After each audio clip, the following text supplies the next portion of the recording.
Hello and welcome back. This is the second picture in the series Competent People in 10 Pictures. So this particular picture is equally from the beginning chapter about competence,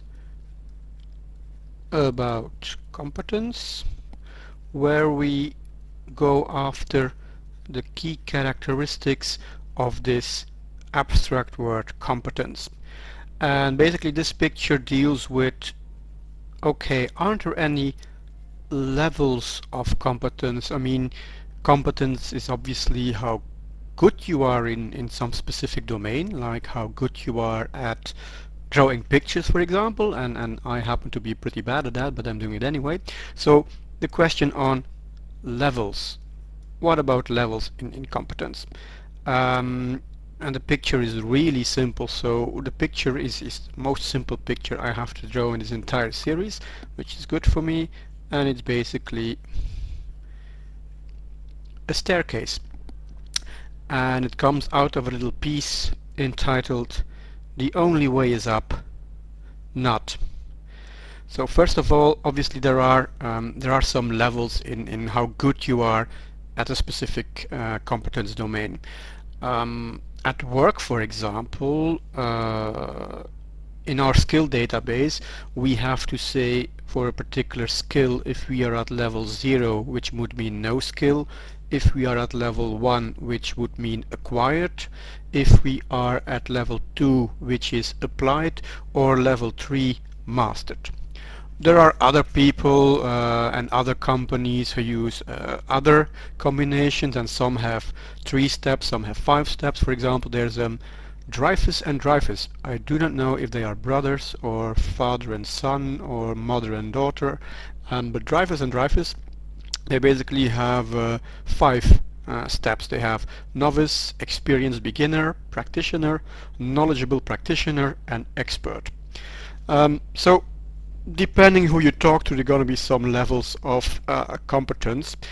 I have limited it down to 3. For me, there are 3 levels. The first one being apprentice. So that's when you are doing that specific competence probably under the guidance of somebody else or still learning it a little bit. The second level that I choose is practitioner. I can't write properly.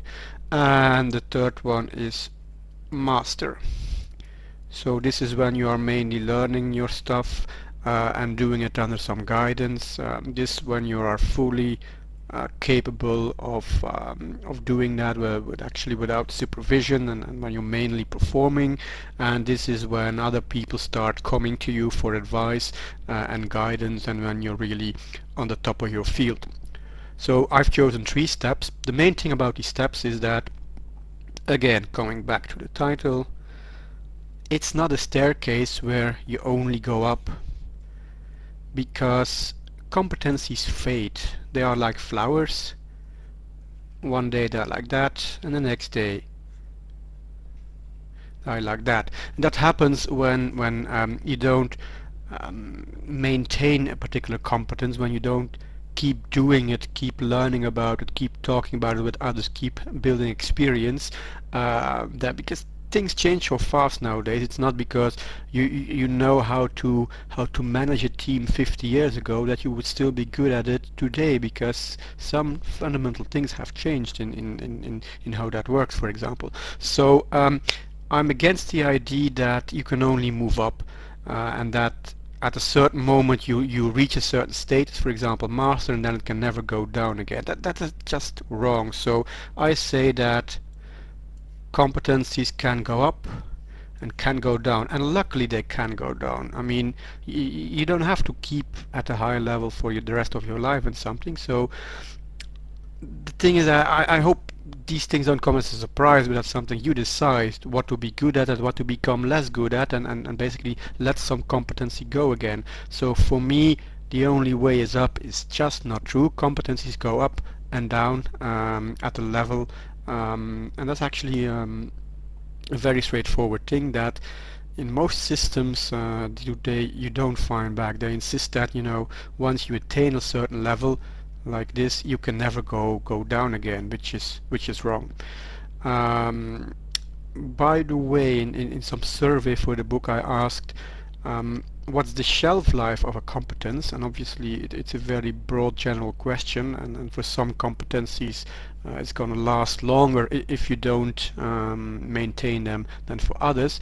But the average answer I got was about 3 years. So people think that if they don't maintain or use a certain competence within 3 years, they'll actually, you know, drop down and these competencies fade. So that's about the picture, the staircase picture, about the fading nature of competence. So the only way is up is wrong. It can go down as well.